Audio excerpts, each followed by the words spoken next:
What's up guys, D-Dub's Garage here. We're back again. In this one, we are going to be starting a rebuild on my old XR80 engine. This was out of a 1979 XR80. I turned it into a trike, and as you guys can see, basically hacked this whole thing up. Unfortunately, as a kid, you don't really know what you're doing, or at least in my case, I didn't. And I made this thing pretty ugly and messed a few things up. So we're gonna go over the whole thing. I'm actually even gonna split the case because I've actually never done that before on a bike. I've only ever done the top end. So we're gonna pretty much try to do everything. We really need a new main shaft too, because as a kid I welded this on here and it wobbles like crazy.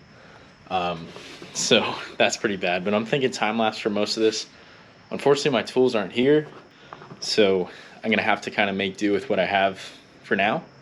I'm gonna do the baggy thing, basically put all the parts in a Ziploc and label them. So without further ado, let's tear into this thing, see what we find. I remember it burned a little bit of oil here and there, so maybe we'll see something there. Let's go for it.